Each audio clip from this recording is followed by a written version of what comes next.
ഇക്കഴിഞ്ഞ ഞായറാഴ്ച കണ്ണൂരിലെ ബിയാൻ എന്ന 1.5 വയസ്സുകാരൻ കുഞ്ഞു സ്വപ്നങ്ങൾ കണ്ട് ഉറങ്ങാൻ കിടന്നത് അവന്റെ എല്ലാമായ അച്ഛനും അമ്മയ്ക്കുമൊപ്പമായിരുന്നു. എന്നാൽ തിങ്കളാഴ്ച രാവിലെ എന്നേക്കുമായി ഉറങ്ങിക്കിടന്നത് തയ്യിൽ കടപ്പുറത്തെ കോൺക്രീറ്റ് കട്ടകൾക്കിടയിൽ. കോമണത്തമുള്ള മുഖവും കുഞ്ഞു കിണങ്ങലുമായി ഒരു കുടുംബത്തിന്റെ ആത്മാവായി വളർന്ന അവന്റെ ജീവനറ്റ മുഖം കണ്ടു നിൽക്കാൻ ബന്ധുക്കൾക്കും നാട്ടുകാർക്കുമായില്ല. തലയിലേറ്റ മാരക മുറിവിൽ നിന്നും ഒഴുകിയ രക്തം അവന്റെ കുഞ്ഞുമുഖത്തിന്റെ ചൈതന്യം മറച്ചിരുന്നു.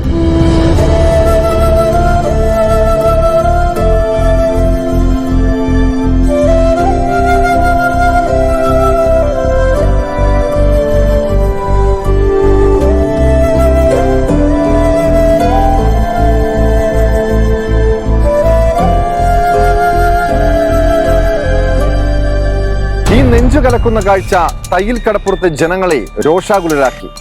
അവർക്ക് മുന്നിൽ സംശയങ്ങൾ നിലനിൽക്കുന്ന ഒരു കൂട്ടം ചോദ്യങ്ങൾ ബാക്കിയാകുന്നു.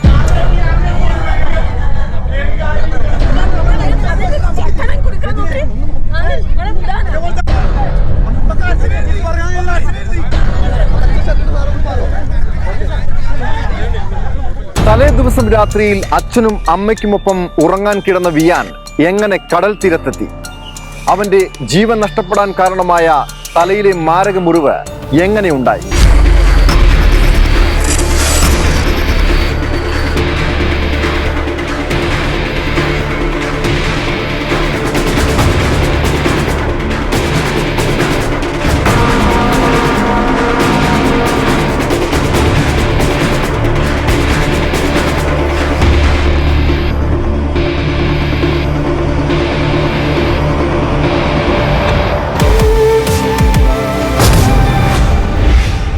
കുഞ്ഞിനെ കാണാനില്ലെന്നും ആരോ തട്ടിക്കൊണ്ടുപോയെന്നുമാണ് തിങ്കളാഴ്ച രാവിലെ ബിയാന്റെ അമ്മ ശരണ്യ ഭർത്താവ് പ്രണവിനോടും ബന്ധുക്കളോടും പറഞ്ഞത്. പിന്നാലെ പ്രണവ് പോലീസിൽ പരാതിപ്പെടുന്നു.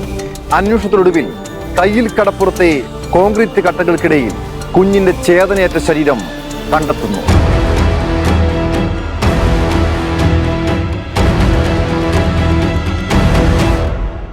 തലയിലെ മാരക മുറിവാണ് മരണകാരണമെന്നും വെള്ളം കുടിച്ചല്ല മരണമെന്നും വ്യക്തമായതിനാൽ കൊലപാതകമാണെന്ന് ഉറപ്പിച്ച് പോലീസ് അന്വേഷണം ആരംഭിക്കുന്നു. കണ്ണൂർ സിറ്റിയിൽ വിയാൻ എന്ന പേരുള്ള 1.5 വയസ്സുള്ള കുട്ടിയെ കാണാനില്ല എന്ന് പറഞ്ഞിട്ട് ആണ് പോലീസിൽ ആദ്യം പരാതി വരുന്നത്. ഈ കുട്ടി അച്ഛൻ്റെയും അമ്മയുടെയും കൂടെ രാത്രി ഉറങ്ങാൻ കിടന്നതാണ്. രാവിലെ എഴുന്നേൽക്കുമ്പോൾ കുട്ടിയെ കാണാനില്ല. ഈ പരാതിയെ തുടർന്ന് അന്വേഷണത്തിൽ പോലീസ് നടത്തിയ തെരച്ചിലാണ് പോലീസാണ് ആദ്യം ഈ കുട്ടിയെ കണ്ടെത്തുന്നത്. അച്ഛനും അമ്മയ്ക്കും പുറമെ കുട്ടിയുടെ അമ്മാമ്മ റീനയും അമ്മാവൻ വിഷ്ണുവുമാണ് വീട്ടിലുണ്ടായിരുന്നത്. ഇവരാരും കുട്ടിയെ കാണാതായ വിവരം അറിഞ്ഞില്ലെന്നാണ് പോലീസിന് മൊഴി നൽകിയത്. തുടർന്ന് നടത്തിയ അന്വേഷണത്തിൽ വീട്ടുകാരെ തന്നെ സംശയം ഉണ്ടായി. ആ വീട്ടിലെ അന്തേവാസികളായിട്ടുള്ള എല്ലാവരും ചോദിച്ചത് അച്ഛനും അമ്മയും ഒഴികെ ഉള്ളവരെ പെട്ടെന്ന് തന്നെ വിട്ടയക്കുകയുണ്ടായി. 6:20 കുട്ടി മിസ്സായി എന്ന് അറിയുന്നത്. അമ്മ ഏൻ്റെയാണെന്നൊക്കെ അറിയുന്നത് കണ്ടത്. എന്നെ ഞാനും വൈഫും വീട്ടിൽ പോയിട്ട് നോക്കുമ്പോൾ ചെറുതിന് മിസ്സായി എന്ന് പറഞ്ഞു. അതുപോലെ അന്വേഷിച്ചപ്പോൾ പിന്നെ ഇവിടെ ഇല്ല. അപ്പോൾ 4 ആൾക്കാർ അവർ വീട്ടിലുണ്ട്. അതായത് ഏൻ്റിയും ഉണ്ട്, മോനും ഉണ്ട്, പിന്നെ എൻ്റെ അനിയത്തി പെങ്ങളും ഉണ്ട്, പിന്നെ പെങ്ങളെ ഭർത്താവും ഉണ്ട്. 4 ആളുണ്ട്.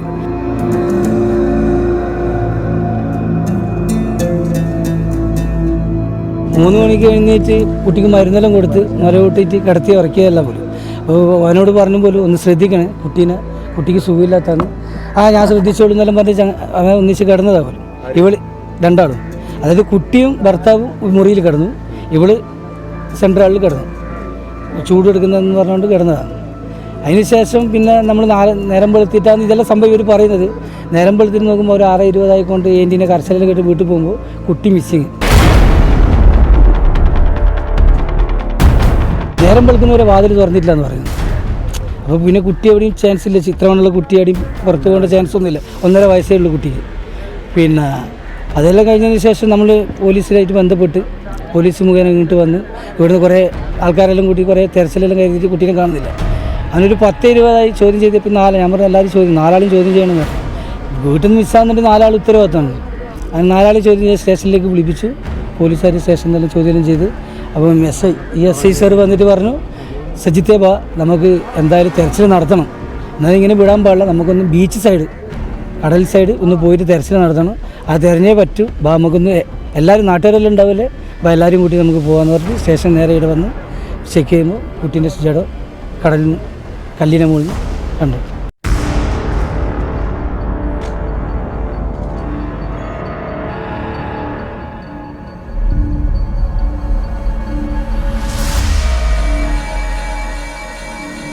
ഫാമിലിയെ സംബന്ധിച്ചിട്ട് നമുക്ക് നമ്മളെ ഫാമിലിയായിട്ട് അങ്ങനത്തെ ഒരു ബുദ്ധിമുട്ടോ കാര്യങ്ങളൊന്നും ആയിട്ടൊന്നുമില്ല. പിന്നെ മോളൊരു സുപ്രഭാതത്തിൽ ഇങ്ങനെ ഈ പ്രണയമായിട്ട് അങ്ങനെ ഇറങ്ങിപ്പോയി. എന്നിട്ട് പിന്നെ അവർ കുറച്ച് ഇത് നമ്മളങ്ങനെ വീടടുത്ത് സഹകരിച്ചിട്ടില്ല. പിന്നെ മോള് പെർമനൻ്റ് ആയതിനു ശേഷം അവർ അച്ഛനമ്മ കൂട്ടിക്കൊണ്ടുപോയി അങ്ങനെ സഹകരിച്ച് പിന്നെ നമ്മൾ നല്ല നിലയിൽ തന്നെ ജീവിച്ചത്. ഇതുവരെ നല്ല നിലയിൽ തന്നെ ജീവിച്ച. പിന്നെ കുട്ടീൻ്റെ ഇടയിൽ ഇങ്ങനെ ഒരു ഇതുണ്ടെന്നൊന്നും നമുക്കറിയുന്നില്ല. പക്ഷേ ഇപ്പോഴത്തെ വാർത്ത വന്നപ്പോഴാണ് നമ്മളെല്ലാം പുറത്ത് അറിയപ്പെടുന്നത് തന്നെ. പക്ഷെ കുട്ടി ഇങ്ങനെ ഒരു പൂരമായിട്ടുള്ളൊരു മൃഗമായിട്ട് ചെയ്തുകൊണ്ട് അത് നമുക്ക് വളരെ വിഷമമുണ്ട്. കുട്ടി ഏത് രീതിയിലാണ് ശിക്ഷ കിട്ടുന്നത് അതിൽ നമുക്ക് സന്തോഷമുണ്ട്. ദാമ്പത്യത്തിലെ ചില അസ്വാരസ്യങ്ങൾ കാരണം പിരിഞ്ഞു താമസിച്ചിരുന്ന ശരണ്യയുടെ വീട്ടിലേക്ക് കുട്ടി മരിക്കുന്നതിന് തലേ ദിവസം പിതാവ് പ്രണവ് എത്തിയത് കൂടുതൽ സംശയങ്ങൾക്കിടയാക്കി. അവർ കൂടുതലും ശരിയായിട്ടൊരു അടുപ്പില്ലായ്മ ഉണ്ട്. ഭാര്യയും ഭർത്താവും തമ്മിൽ ഒരു ഡൈവേഴ്സിൻ്റെ എല്ലാം പക്കത്ത് എത്തിയതാണ്. അവർ ഒഴിവാക്കാൻ വേണ്ടി ഒന്നിച്ചല്ല താമസം. അവനവൻ്റെ വീട്ടിലും അവളവളെ വീട്ടിലും. ഈ സ്ത്രീയുടെ സ്വഭാവം ഞങ്ങൾ ആദ്യം ഇതുവരെ വിചാരിക്കുന്നത് വെച്ചാൽ ഒരു പാവം കുട്ടിയാണെന്നാണ്. അങ്ങനെയാണ് പുറമേ ഉള്ളവരായിട്ടുള്ള പെരുമാറ്റം. പക്ഷെ അവൾ വീട്ടിൽ ഭയങ്കര അപകടകാരിയായിരുന്നു. അവൾ ഇതിന് മുമ്പ് ഈ കുട്ടിയെ കൊല്ലാൻ ശ്രമിച്ചെന്നാണ് ഇപ്പം നമുക്ക് അറിയാൻ കഴിയുന്നൊരു കാര്യം. എന്നുവെച്ചാൽ ഇവൾക്ക് ഈ കുട്ടിയെ വേണ്ടായിരിക്കാം ആദ്യമേ. എന്നുവെച്ചാൽ ആ വീട്ടിൽ പറഞ്ഞ് കരയുന്നത് കേൾക്കുമ്പോൾ നിനക്ക് വേണ്ടെങ്കിൽ ഞങ്ങൾക്ക് തരായിരുന്നു എന്ന് പറയുന്ന സമയത്ത് അവൾക്ക് ഇതിനു മുമ്പേ കുട്ടിയെ വേണ്ട എന്നുള്ള കാര്യത്തിൽ ഉറപ്പായിരുന്നത്. എന്നുവെച്ചാൽ അവൾ പിന്നെ പ്രണവ് എപ്പോഴും ഗൾഫിൽ പോയോ അന്ന് മുതൽ പ്രണവിൻ്റെ ഫ്രണ്ടിൻ്റെ കാമുകയായിരുന്നു. അപ്പോൾ ആ കാരണം വെച്ചിട്ട് അവളിപ്പോൾ ഇത്രയും വലിയൊരു തിരക്കഥയൊക്കെ ഉണ്ടാക്കിയില്ലേ, അതാണ് ഞങ്ങളുടെ നാട്ടുകാർക്ക് ഏറ്റവും വലിയ അപമാനമായിട്ട് മാറിയിരിക്കുന്നത്. നമുക്കറിയാം, അമ്മ എന്ന് പറയുമ്പോൾ 10 മാസം കുട്ടിയെ ചുമന്ന് നൊന്ത് പ്രസവിക്കുന്ന അമ്മ, എന്തും സഹിക്കാനും ക്ഷമിക്കാനും കഴിയുന്ന അമ്മയാണ്. അഭിനവ കംസനെ പോലെ കുട്ടിയെ തലകീഴായി പിടിച്ച് പാറക്കെട്ടിലടിച്ച് കൊല ചെയ്യുന്ന ഏറ്റവും ഹൃദയഭേദകമായ കാഴ്ച കണ്ണൂരിൽ നടന്നു. ഇത്തരം പ്രശ്നങ്ങൾ എന്തുകൊണ്ടുണ്ടാകുന്നു എന്നതിനെ സംബന്ധിച്ച് ഗൗരവപരമായ പഠനം നടത്തേണ്ടതുണ്ട് എന്നാണ് സംസ്ഥാന ബാലാവകാശ കമ്മീഷൻ്റെ കാഴ്ചപ്പാട്.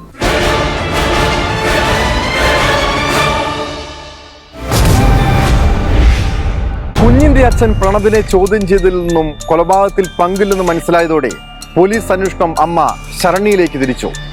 പിന്നീട് അറിഞ്ഞത് നടുങ്ങിപ്പോകുന്ന ഒരു കൊലപാതകത്തിന്റെ കറുത്ത സത്യങ്ങൾ.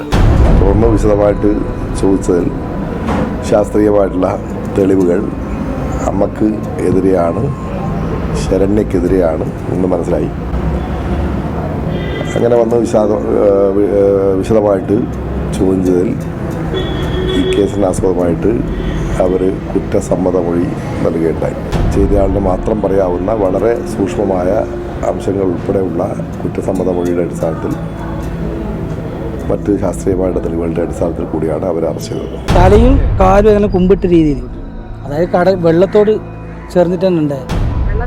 വെള്ളത്തിലാണ് കുട്ടീനെ ഇട്ടത്, വെള്ളമുണ്ട് കുട്ടീനെ മേത്ത്. ഇത് തിരമാല അടിച്ച് കയറിയിട്ട് കല്ലിന് ഉള്ളിലേക്ക് ജാമായി. അമ്മമാർ ഇത്തരത്തിലുള്ള ആക്രമണങ്ങൾക്ക് മുതിരുന്നതിന് ഒരു കാരണമായി പറയുന്നത് അവരുടെ ആർത്തവുമായി ബന്ധപ്പെട്ട്, ആർത്തവ വിരാമവുമായി ബന്ധപ്പെട്ട്, പ്രസവവുമായി ബന്ധപ്പെട്ട് അവരിലുണ്ടാകുന്ന ഹോർമോൺ വ്യതിയാനങ്ങൾ, അതുപോലുള്ള മറ്റ് ശാരീരിക മാനസിക പ്രശ്നങ്ങൾ അവരെ ഇങ്ങനെ ക്രിമിനൽ സ്വഭാവമുള്ളവരാക്കി മാറ്റുന്നു എന്ന ഒരു വാദഗതി സൈക്കോളജിസ്റ്റുമാരും സൈക്യാട്രിസ്റ്റുമാരും പറഞ്ഞു കേൾക്കുന്നുണ്ട്. ഒരു ചെറുപ്പക്കാരൻ ഇതിൽ കുടുക്കി വെച്ചിട്ട് അവൾക്ക് കുട്ടിയും കൊല്ലണം, അവനെ ജയിലിൽ ആക്കണം, അവൾക്ക് സുഖമായിട്ട് ജീവിക്കണം, അതായിരുന്നു അവളുടെ ഉദ്ദേശം. പക്ഷെ അത് ഞങ്ങളുടെ നാട്ടുകാരെ കൂടി കബളിപ്പിക്കായിരുന്നു. ഞങ്ങളെല്ലാവരും പ്രണവിനെയാണ് തെറ്റിദ്ധരിച്ചിരുന്നത്. പക്ഷെ ഇന്നിപ്പോൾ ഈ കേസ് നമ്മുടെ പോലീസിന് തെളിയിക്കാൻ പറ്റിയില്ലെങ്കിൽ ഒരു പാവപ്പെട്ട ഒരു ചെറുപ്പക്കാരൻ ജയിലുള്ളിൽ ആയെന്നെ. നമ്മളെ സംബന്ധിച്ചിട്ട് നമ്മുടെ കുട്ടീനെ ഒരു കൊതുക് എന്തെങ്കിലും കുത്തിയാൽ തന്നെ നമുക്ക് നമ്മളെ കുത്തുന്ന അതിനേക്കാളും വേദന നമ്മൾക്ക് ഉണ്ടാവുക. അവിടെ എങ്ങനെ കല്ലിൻ്റെ അകത്ത് ഹോട്ടലിൽ കൊണ്ട് അവിടെ എങ്ങനെ സുഖമായിട്ട് കിടന്നുറങ്ങിയെന്ന് ഇപ്പോഴും നമുക്ക് ചിന്തിച്ചിട്ട് മനസ്സിലാവുന്നില്ല. സ്വന്തം സുഖഭോഗ താല്പര്യങ്ങൾക്കായി കുഞ്ഞിനെ കടലിലേക്ക് എറിഞ്ഞു കൊന്ന മാതൃത്വത്തിന്റെ രാക്ഷസ രൂപം ശരണ്യയാണെന്നറിഞ്ഞ് കേരളം ഞെട്ടി.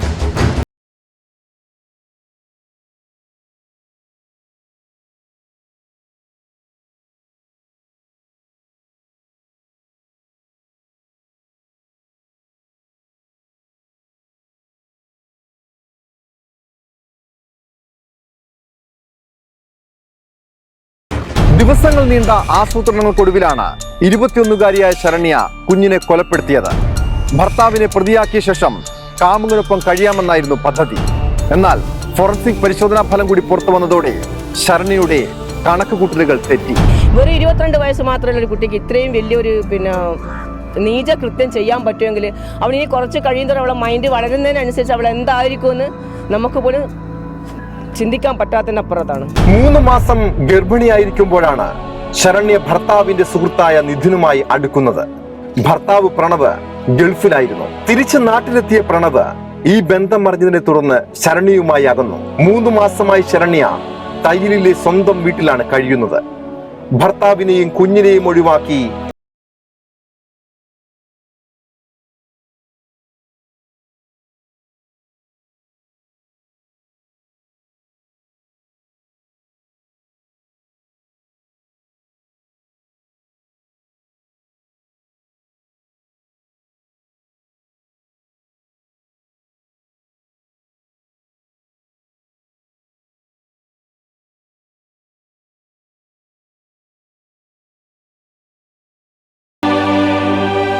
ഇവർ കല്യാണം കഴിഞ്ഞിട്ട് 3-4 കൊല്ലം ഇന്നലെ ഇവിടെയായിരുന്നു. അത് ആപ്പനില്ലാത്ത സമയത്തായി പോയി. ആപ്പൻ പണിക്ക് വരുന്ന സമയത്താണ് ഈ സംഭവം നടക്കുന്നത്. കൊലപാതകം ആസൂത്രണം ചെയ്ത ശേഷമാണ് ഞായറാഴ്ച ഭർത്താവിനെ ശരണ്യ വീട്ടിലേക്ക് വിളിച്ചു വരുത്തിയത്. ഭർത്താവിനെ കൊലപാതകത്തിൽ പ്രതിയാക്കുകയായിരുന്നു പദ്ധതി. പുലർച്ചെ 3 മണിയോടെ പ്രണവിനൊപ്പം ഉറങ്ങുകയായിരുന്ന കുഞ്ഞിനെ എടുത്ത് വീടിന്റെ പിറകുവശത്തുകൂടി കടപ്പുറത്തേക്ക് പോയി. കടൽ ഭിത്തിയിൽ കയറുനിന്ന് കുഞ്ഞിനെ കടലിലേക്ക് വലിച്ചെറിഞ്ഞു. കടൽ ഭിത്തിയിലെ കരിങ്കലിനുമേൽ തലയടിച്ചതോടെ കുഞ്ഞ് ഉറക്കെ കരഞ്ഞു. കുഞ്ഞിന്റെ വായ പൊത്തിയ ശേഷം വെള്ളത്തിലേക്ക് വീണ്ടും വലിച്ചെറിഞ്ഞു. 1.5 വയസ്സുകാരനായ മകൻ മരിക്കുമെന്ന് ഉറപ്പുവരുത്തിയാണ് ശരണ്യ മടങ്ങിയത്.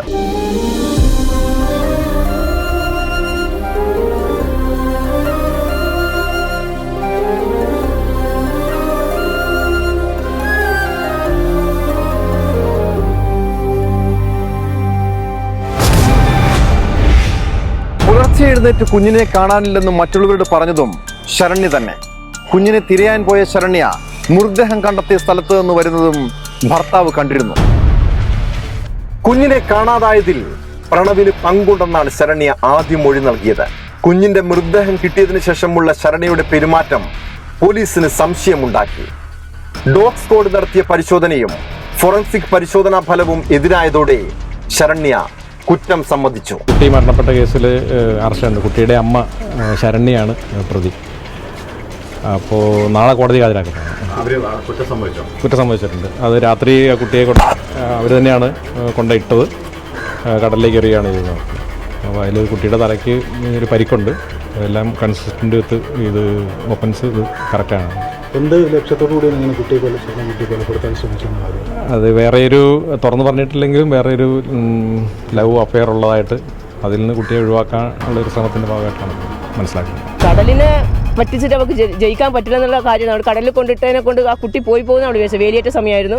ആ വേലിയേറ്റ സമയത്ത് എന്തോ ആ കുട്ടിയെ കല്ലിന് കുടുങ്ങിയത് കാരണമാണ് ഇന്ന് ആ കുട്ടിയുടെ ബോഡിയെങ്കിലും കിട്ടിയത്. അല്ലെങ്കിൽ അവളത് ആ പയ്യൻ്റെ പയ്യനെ ആ കുട്ടിയെ കടത്തിക്കൊണ്ടുപോയി അല്ലെങ്കിൽ ആരെങ്കിലും ആ കുട്ടിയെ പിടിച്ചുകൊണ്ടുപോയി എന്ന് പറയും. കമ്മീഷൻ ഇക്കാര്യത്തിൽ പറയാനുള്ളത് ഇതൊക്കെ കൃത്യമായ കൊലപാതകമാണ്. ഈ കൊലപാതകം എന്ന് പറയുമ്പോൾ നമുക്കറിയാം, ഒരു മർഡർ, ഒരാൾ മറ്റൊരാളെ കൊല്ലുമ്പോൾ ചിലപ്പോൾ പെട്ടെന്നുള്ള ദേഷ്യത്തിന് സഡൻ പ്രൊവോക്കേഷന് ഒരാൾ മറ്റൊരാളെ കൊല്ലാം. അതൊക്കെ culpable homicide not amount murder എന്ന പട്ടികയിലാണ് ഉൾപ്പെടുത്തുന്നത്. എന്നാൽ ഈ കൊലപാതകം, കേരളത്തിൽ നടക്കുന്ന ഈ കൊലപാതകം, അമ്മ കുട്ടിയെ കൊന്നതായാലും കാമുകിയെ സ്നേഹിച്ച് കാമുകിയെ കൊലപ്പെടുത്തുന്നതായാലും ഇതൊക്കെ കൃത്യമായ ഒരു ലക്ഷണമൊത്ത കൊലപാതകമാണ് നമുക്ക് മനസ്സിലാക്കാൻ കഴിയും. ഒറ്റയ്ക്ക് ജീവിക്കാനാണ് കൊല നടത്തിയതെന്നാണ് ശരണ്യ മൊഴി നൽകിയത്. എന്നാൽ കാമുകൻ ഇതിനൊപ്പം ജീവിക്കാനായിരുന്നു പദ്ധതിയെന്ന് പോലീസ് കണ്ടെത്തി. ഇത്തരം കുറ്റവാളികൾക്ക് രക്ഷപ്പെട്ടു പോകാനുള്ള സ്ഥലമല്ല കേരളമെന്ന കൃത്യമായ ഒരു മെസ്സേജ് ഇത്തരം കേസുകളിൽ പൊതുസമൂഹത്തിന് നൽകാൻ ഗവൺമെൻറ് മിഷണറിക്ക്, പോലീസിന്, കോടതിക്ക് കഴിയണമെന്നാണ് സംസ്ഥാന ബാലാവകാശ കമ്മീഷൻ്റെ ഇത്തരം പ്രശ്നങ്ങളിലുള്ള കമ്മീഷൻ്റെ കാഴ്ചപ്പാട്. നിതിനെ ചോദ്യം ചെയ്തതിൽ നിന്നും കൊലയിൽ ഇയാൾക്ക് പങ്കില്ലെന്നാണ് പോലീസിന്റെ നിഗമനം. ഇത് സംബന്ധിച്ച ഫോൺ രേഖകൾ പോലീസ് പരിശോധിച്ചു വരികയാണ്. ബുധനാഴ്ച ശരണ്യയെ സ്ഥലത്തെത്തിച്ച് തെളിവെടുപ്പ് നടത്തി. കനത്ത സുരക്ഷയിലാണ് തെളിവെടുപ്പ് നടന്നത്. സ്ഥലത്ത് തടിച്ചുകൂടിയ നാട്ടുകാർ ശരണ്യയെ കയ്യേറ്റം ചെയ്യാൻ ശ്രമിച്ചു. കൊല നടന്ന കണ്ണൂർ തയ്യിൽ കടപ്പുറത്തും തൊട്ടടുത്തുള്ള ശരണ്യയുടെ വീട്ടിലും എത്തിച്ചാണ് തെളിവെടുപ്പ് നടത്തിയത്. ശരണ്യയുമായി തെളിവെടുപ്പിനെത്തിയപ്പോൾ നാട്ടുകാരുടെ ഭാഗത്തു നിന്നും ശക്തമായ പ്രതിഷേധമാണ് ഉണ്ടായത്. ഒടുവിൽ അതിവേഗം തെളിവെടുപ്പ് പൂർത്തിയാക്കി പോലീസ് മടങ്ങി. ശരണ്യ ഒറ്റയ്ക്കാണ് കൊല നടത്തിയതെന്ന പോലീസിന്റെ നിഗമനം ശരിവെക്കുന്നതാണ് ഇതുവരെ ലഭിച്ച തെളിവുകൾ. കേരളത്തിലെ കുട്ടികളെ സംരക്ഷിക്കാൻ child should be protected in A place where he or she is residing. കുട്ടികൾ താമസിക്കുന്ന വീട്ടിലായാലും, കുട്ടികൾ സ്കൂളിലേക്ക് പോകുന്ന ബസ്സായാലും, കുട്ടികളുടെ കളിസ്ഥലങ്ങളായാലും, കുട്ടികളുടെ ക്ലാസ് റൂമിലായാലും ഒക്കെ കുട്ടികൾ സംരക്ഷിക്കപ്പെടേണ്ടതുണ്ട്. ആ സംരക്ഷിക്കപ്പെടേണ്ടതിൻ്റെ ബാധ്യതയും ഉത്തരവാദിത്വവും ഏറ്റെടുക്കേണ്ടത് പൊതുസമൂഹമാണെന്ന്.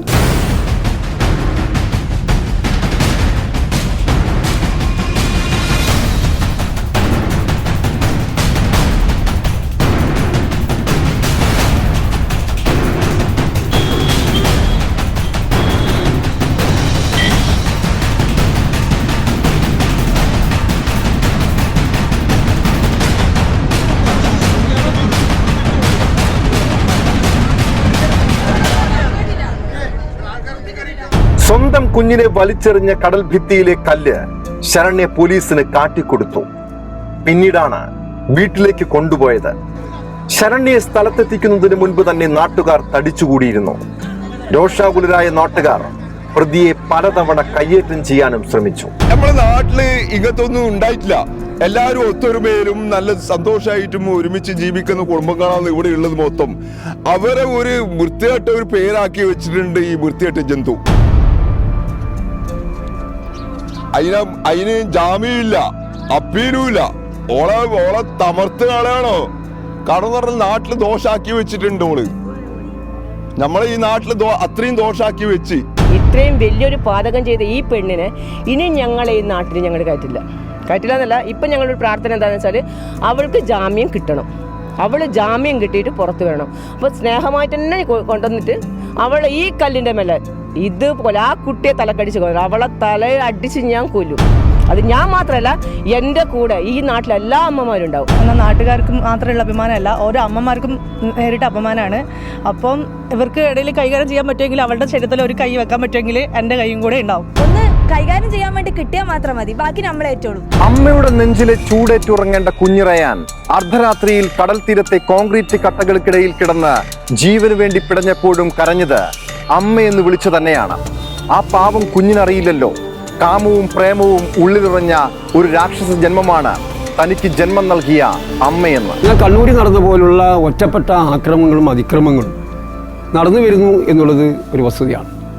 ഏതെങ്കിലും സാമൂഹ്യ സുരക്ഷാ പദ്ധതികളുടെ അഭാവം കൊണ്ടാണ് ഇത്തരത്തിലുള്ള അതിക്രമങ്ങൾ വർദ്ധിക്കുന്നത് എന്ന് സംസ്ഥാന ബാലാവകാശ കമ്മീഷന് അഭിപ്രായമില്ല. എന്നാൽ ഇത്തരം ഒറ്റപ്പെട്ട ആക്രമണങ്ങളും അതിക്രമങ്ങളും കണ്ടില്ലെന്ന് നടിച്ച് സമൂഹത്തിന് മുന്നോട്ട് പോകാൻ കഴിയില്ല.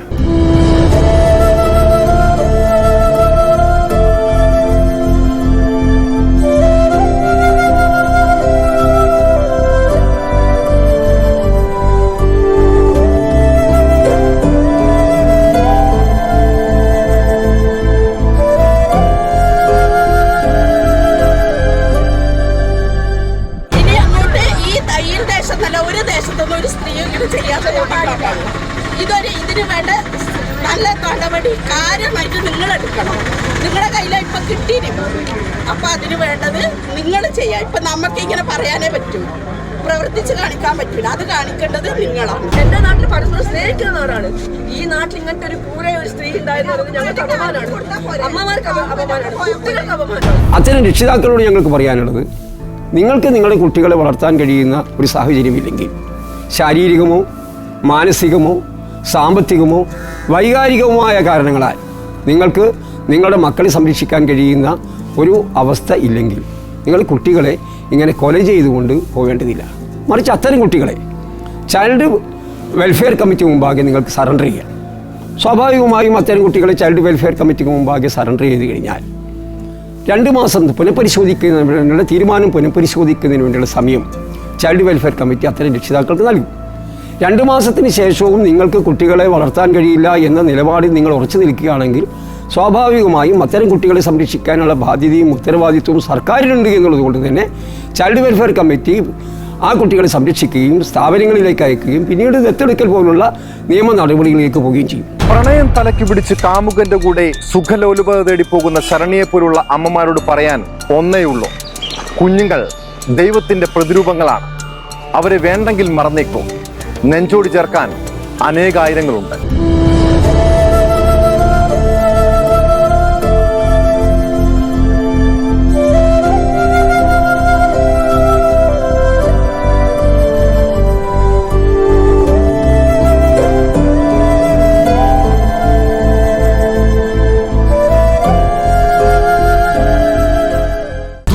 ഒഴിയാത്ത കുറ്റകൃത്യങ്ങളും അഴിമതികളും നിങ്ങൾക്കറിയാമെങ്കിൽ ഞങ്ങളെ അറിയിക്കുക.